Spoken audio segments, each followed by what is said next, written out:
a primeira história de crime de falsificação de moeda contra a coroa portuguesa. Uma casa da moeda que falsificava o tesouro que saía das minas para a coroa portuguesa. Da história só restaram relatos e escombros de um lugar que mais parece um forte de guerra.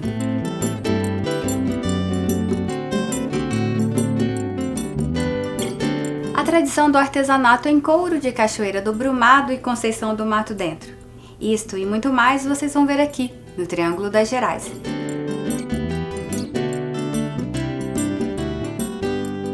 Não saia daí porque o programa está só começando.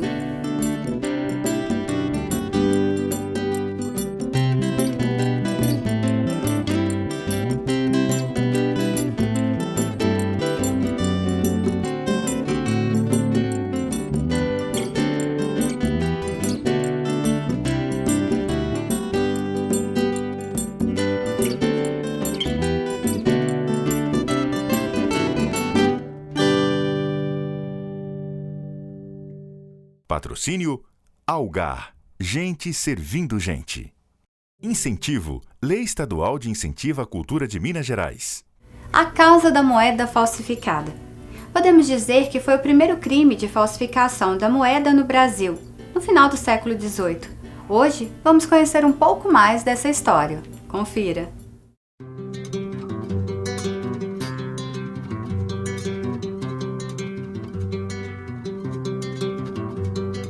Bambalalão, senhor capitão, tirai esse peso do meu coração.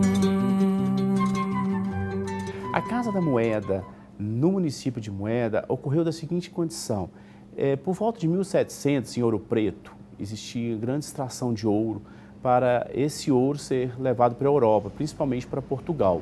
E na região de Paraty existia um grande número de sítios, que eram as casas de moedas, que fundiam, não especificamente moeda, as barras de ouro depois.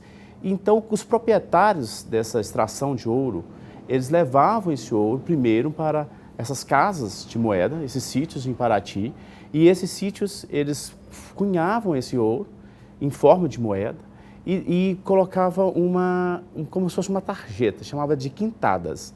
E aí lá ficava 1/5 deste ouro para a coroa portuguesa, como o fisco. Existia um padre para celebrar a missa para os escravos, para os falsários e, enfim, a Igreja Católica estava no meio, sabia de toda a situação. É onde eles fundiam moedas de ouro, né? Diz que até o cunho era real, mas eles não pagavam 1/5, ou seja, não pagavam apenas 20% de imposto, né? Muito pouco, se você pensar, se a gente hoje paga muito mais, mas eles não pagavam 1/5. Aí cunharam durante um certo tempo, pediram o pessoal de Ouro Preto e Mariana para prender, mas o pessoal de lá não veio, aí mandaram do Rio. Conta a história que enterraram todo o ouro, pediram os escravos para enterrar, depois sacrificaram os escravos e fugiram só com a ama de leite. Depois já teve gente aqui procurando o ouro. Não é de tristeza, não é de aflição, é só de esperança, senhor capitão.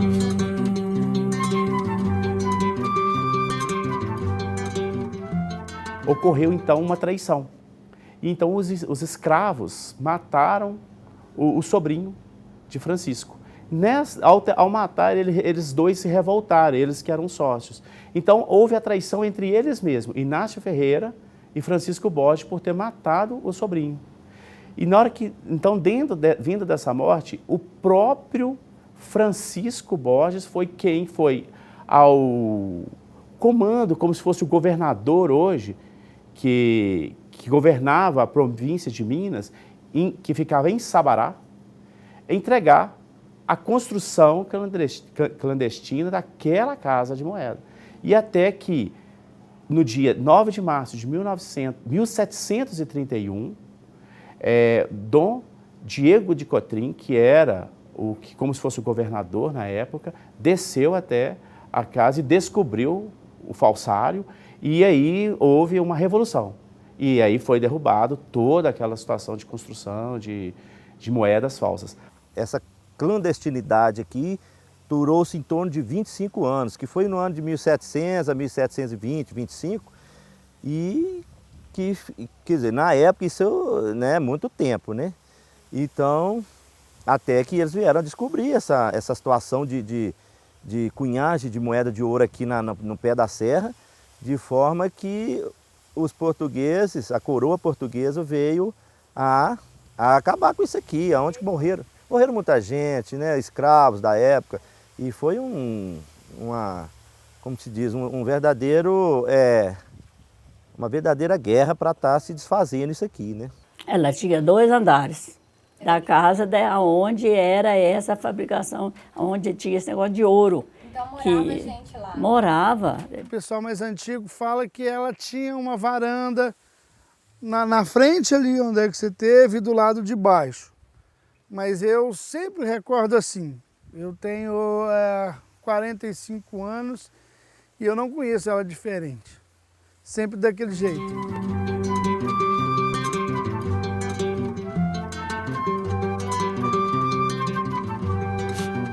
A leve esperança, aérea esperança, aérea, pois não. Nesse conflito que existiu, se deixasse a fazenda de pé, poderiam existir novamente a falsificação.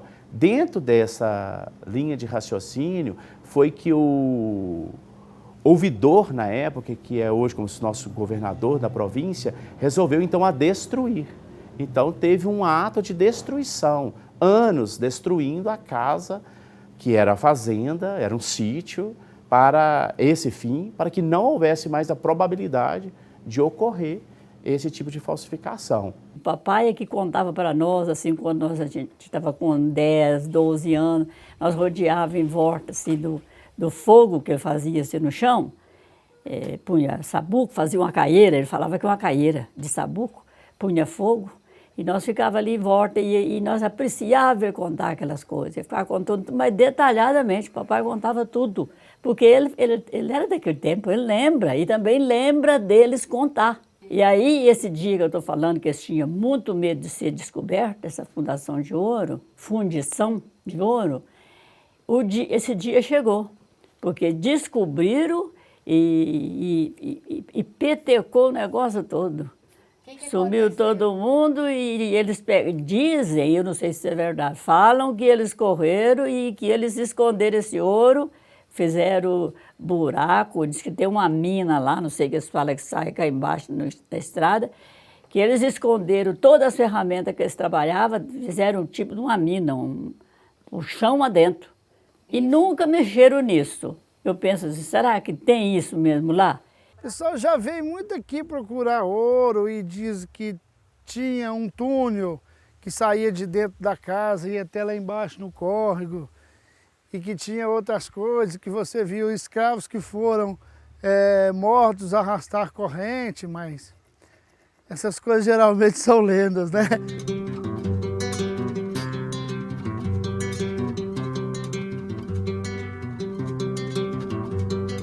Bambalalão, senhor capitão, tirai esse peso do meu coração.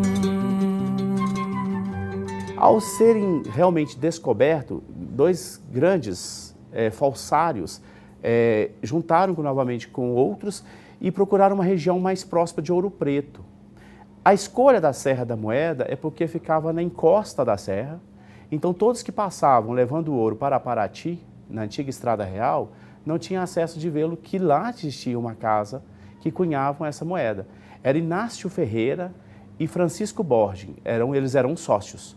Só que foi uma grande construção, não foi uma construção pequena. Tinha padre, contador, tinha ferramenteiro, tinha toda uma guarnição para que eles pudessem assim cunharem. A forma do ouro chegar até essa casa era um desvio das mulas que iam para Paraty e desciam para a Serra da Moeda.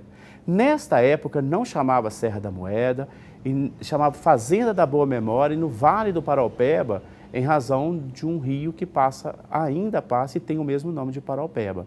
É isso que ficou muito abandonado. A fazenda hoje praticamente acabou, não tem assim a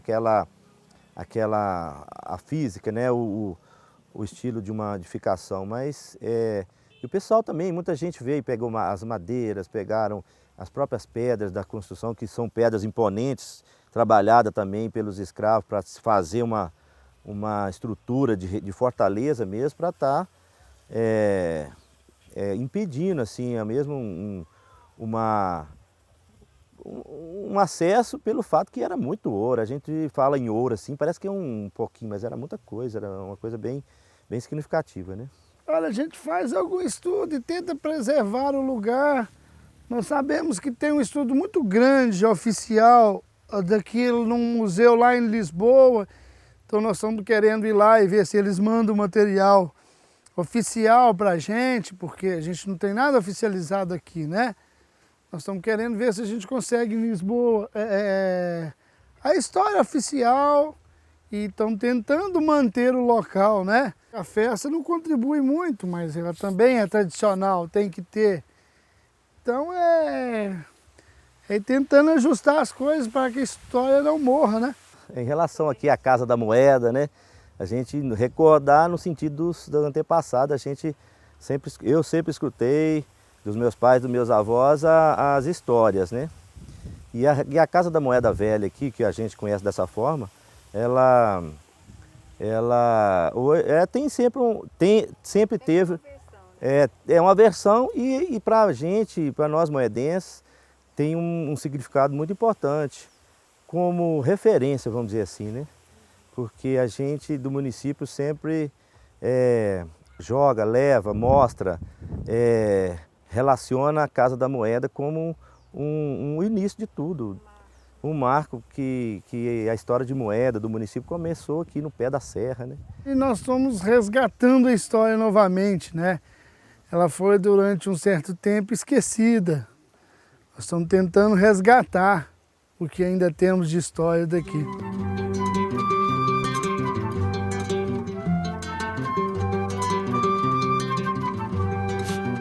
A leve esperança, aérea esperança, aérea, pois não. Peso mais pesado, não existe não. Ah, livrai-me dele, senhor capitão. O carinho em manter viva a tradição passada de pai para filho. Você vai ver daqui a pouco.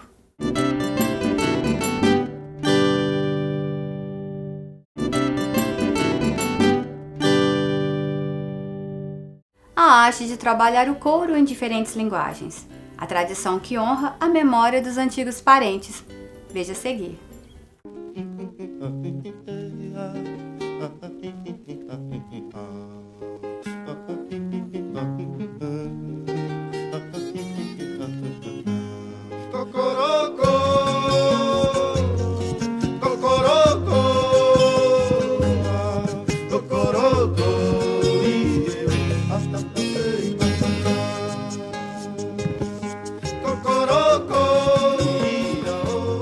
A gente tem uma certa habilidade no artesanato de couro, porque a gente aprendeu aqui com os mais velhos, né? Tinha um velhinho que chama Francisco Teixeira e tinha também o Aníbal de Freitas. Todos eles eram celeiros. Então, desde essa época, aqui era o lugar que tinha muitos animais, muita coisa, o que era o forte da época. Então a gente, nessa época, eu procurei, eu era menino, comecei a aprender com eles e aprendi a fazer quase de tudo com o couro. Desde menino? Desde menino.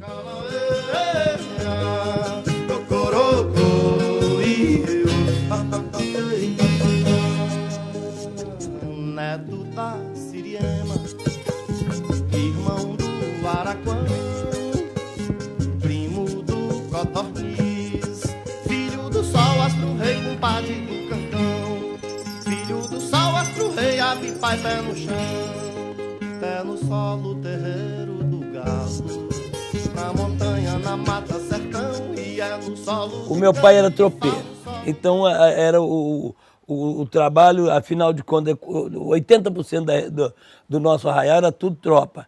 Então o meu pai também era um deles, dos tropeiros. E os tropeiros chamavam o celeiro para as casas assim, para fazer o serviço. Às vezes cangalha, fazer arreio, fazer bolsa, fazer as broacas, fazer aquele equipamento que o tropeiro usava para suas viagens. Que é no solo do canto que fala o solo canto do seu coração. Cantador de alvoradas, relentos, rimas ricas, sonora canção. Trovador de invejável talento, orador que desperta a nação. Sua musa é a rosa dos ventos, eu devolvo sua própria oração. Tudo era coro, não tinha outra opção. Porque nem a corda quase não tinha na época. Então quase todo o trabalho, 90% era couro. Couro cru, couro curtido, mas tudo era couro. Aprendi com eles a fazer muita sela, aprendi a fazer, trançar o couro, fazer laço, fazer cabresto, fazer chicote. E, afinal de contas, fazer de tudo que era do couro. Ou couro cru ou couro curtido. Para mim, tanto faz. É o que eles me ensinaram a fazer. Fui aprendendo. A musa é a rosa dos ventos, e eu devolvo sua própria oração, que é cocorocô, cocorocô, cocorocô, Ó, aqui eu estou encorando aqui um cantil. O rapaz pediu, esse cantil é um cantil antigo que tinha lá do tempo do exército, então ele pediu para encorar ele, para ficar mais fácil, mais artesanal, né? Então ele é para o uso dele aí do dia a dia, para carregar ou que seja uma cachaça, uma água, uma coisa qualquer. Calçado hoje eu não faço mais, mas se depender de fazer uma sandália, uma coisa assim, eu faço. Eu já fiz muita, e punha meia sola em calçado, eu fazia de tudo. Se depender de fazer, a gente ainda faz.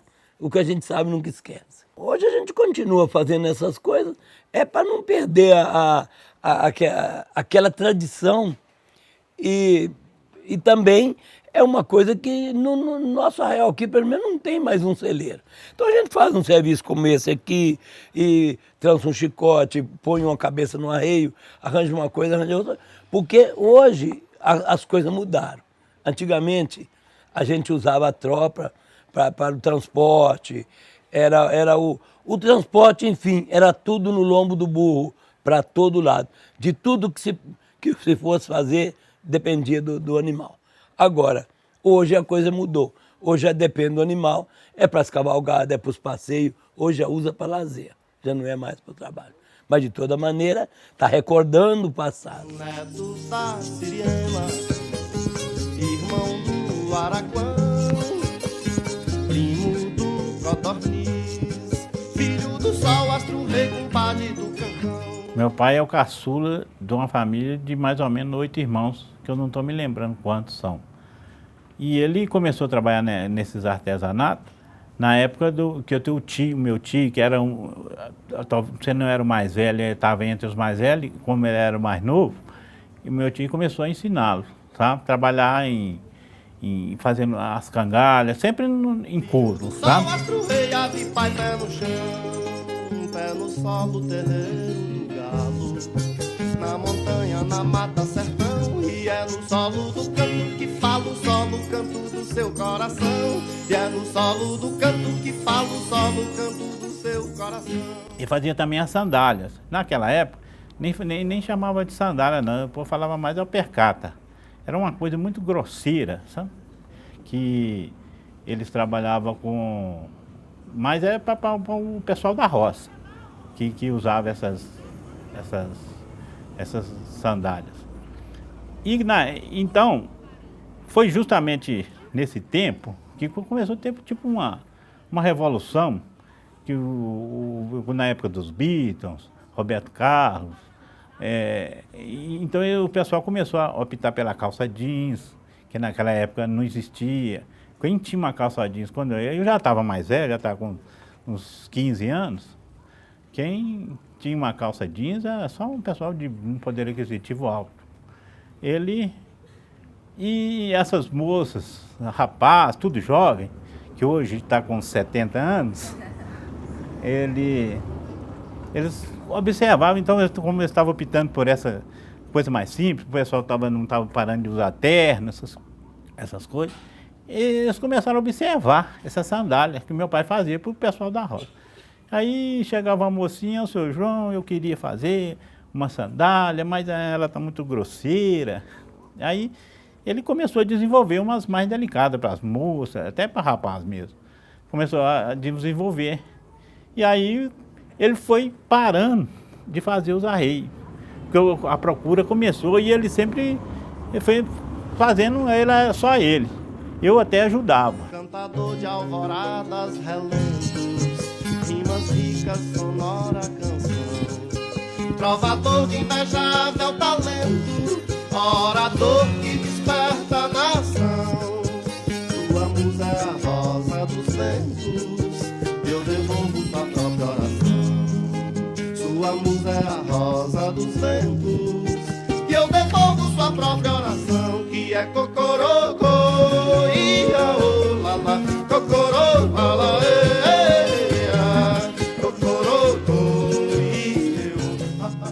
A minha infância foi toda voltada para uma infância legal, assim, brincava de boneca, fazia tudo, mas sempre observando o que ele fazia. E o contato maior foi quando eu formei o magistério, fiquei 1 ano sem trabalhar. Foi onde que eu, observando ele trabalhar, eu falei para ele assim: ô pai, eu tenho 1 ano agora, estou assim, não estou mais, eu sou recém-formada e não tenho um trabalho, eu quero trabalhar com o Senhor. Aí ele falou assim: tudo bem, vem cá, que eu vou te ensinar. Mas na verdade, muita coisa a gente já sabia só de olhar. Já pegar numa agulha, costurar, bordar.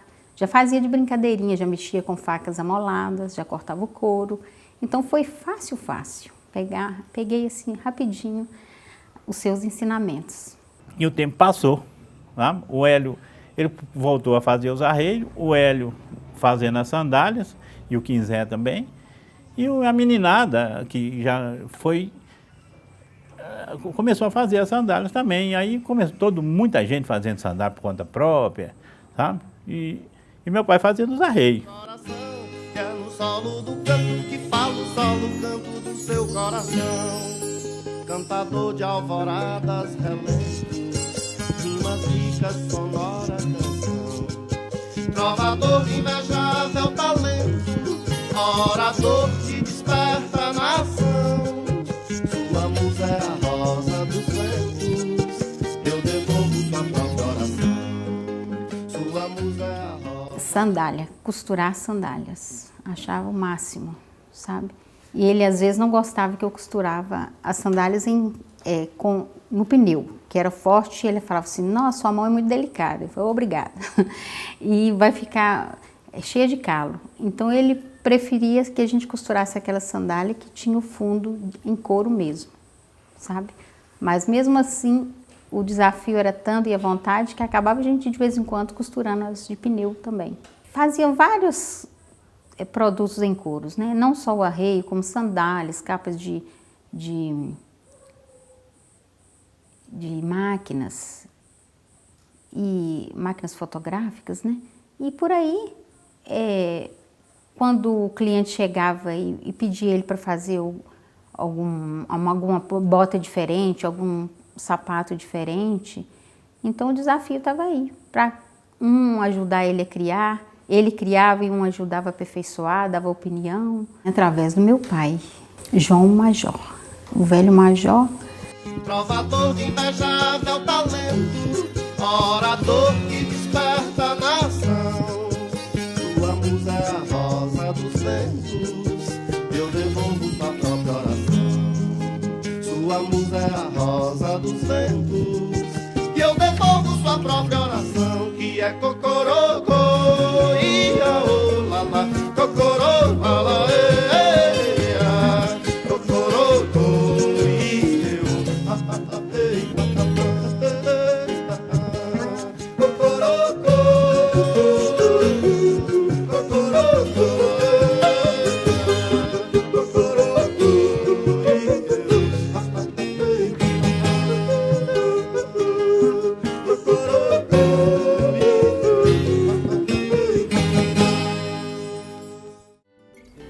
Triângulo das Gerais fica por aqui, mas se você quiser saber mais sobre o nosso programa, acesse o site triangulodasgerais.com.br. Muito obrigada pela audiência e até breve.